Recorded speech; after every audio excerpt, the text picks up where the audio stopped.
it's just Martine, and welcome to the start of the high jump for the Heartstopper Readathon. The Heartstopper Readathon is a month-long readathon, and this round is sports day, so we're split between red and blue team. Our last event was a 200-meter race. If you didn't check that out, go ahead and watch the vlog here. But so far, red team has won one event. But as of today, blue team is currently in the lead for the high jump. So we'll have to see how this week shakes out. Basically, their prompt for the high jump was highest. They don't know for sure what that means, but a lot of people have correctly guessed that this means that the highest number of pages per book. So we'll be looking at the average pages per book that they submitted. Whoever has the highest by the end of the event, they'll win the event. Yeah, so I'm probably going to try to read some chunky books this week. I do have to say, I think this is the worst possible week to be a team captain because team captains only get half points. I was the one who suggested the rule, but now I kind of hate myself for it because every book I submit, it will make it that much harder for my team to bring up their average. So I'm like, maybe I'm hoping that I don't read a lot this week. And even if I read really chunky books, they only count for half. So let's say I manage to finish Children of Time. It's a doubt of mine, but we might do it.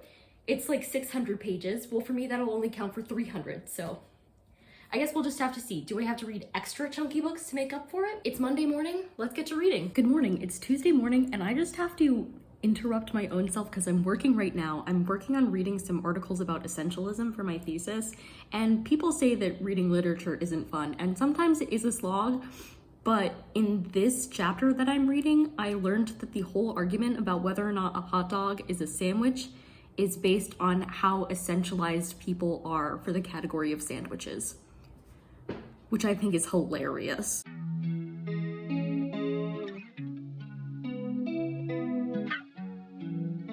Well, hello there. It's Tuesday evening, and I have a book to talk to you about because today I finished reading Some Girls Do, which is a queer YA coming-of-age story, basically, about these two girls. What more do you want to know about it? I'm giving this 3.5 stars. Both main characters did things that made me be like, I'm not sure I actually want you two to end up together, which is not great for a romance book. Generally, in a romance book, you should want the people to end up together. So I wasn't fully convinced. I do think this did the tropes that it had better than another book I read recently, but still, it wasn't my vibe. And there was, I don't want to give spoilers because this happened so close to the end, but there was one thing especially that, okay, let me back up. There are two narrators, right? Both main characters. And one was like problematic seeming from the start.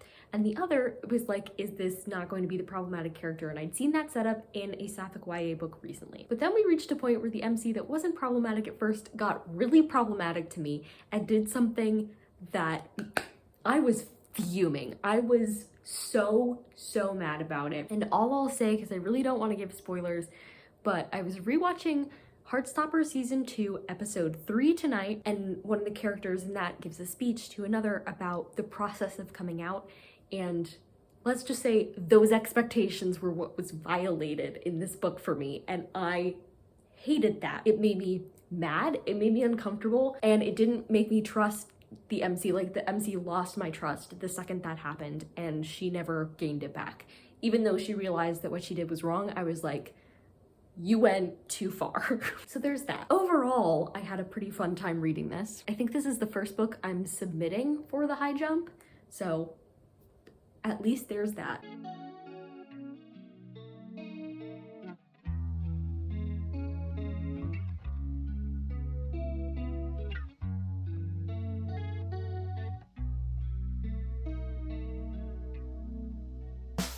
It's been so long, you've been so tough, you've kept it up, you've kept me up, been standing tall, keeping strong, and I'm doing well, I'm eating more,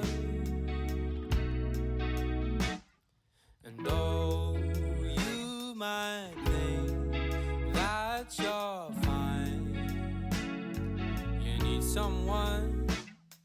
And though you've been in your time, you need someone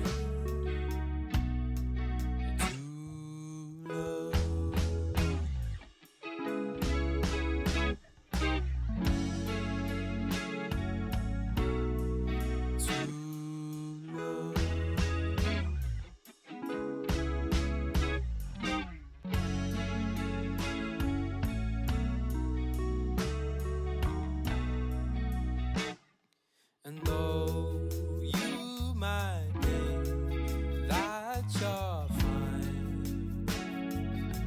someone, and though you've been in your time, you need someone.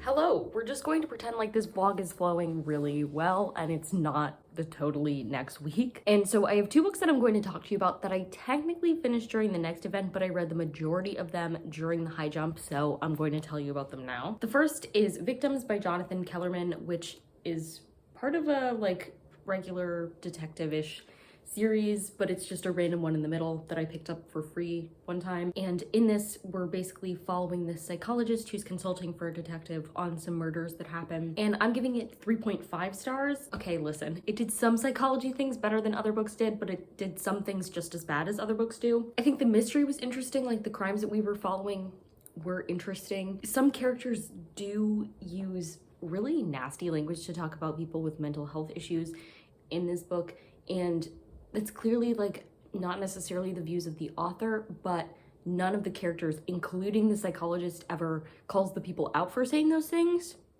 So it's kind of just accepted, which bothered me. I'm just kind of moving on from this book, but I am glad that I gave it a chance and read it. And I fully went in knowing that it had the chance to have some of my psychology pet peeves in it because I picked it up knowing that the main character was a psychologist. That's one of the reasons I picked it up. So that's on me, but glad we read it. And then I read A Dowry of Blood by S.T. Gibson, which is the Shelf This Book Club pick for the month of August. And I gave that 4 stars. It's a really quick book about one of the brides of Dracula. And what's really fun is that in the middle of this book, I went to go see the new movie, The Last Voyage of the Demeter, which is about the captain's log in Dracula. So I was all Dracula'd up for this.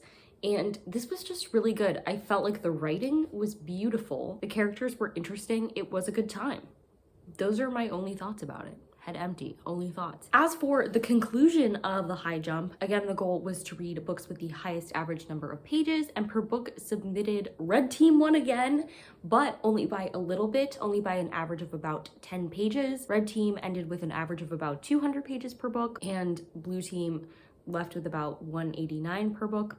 They're so low because you only submit the pages that you read during the event, and it's only 6 days. So we don't expect you to be able to read tons of huge books, and people just read parts of books. So I only read part of this book during that time, so I only submitted part of it, and only those pages counted.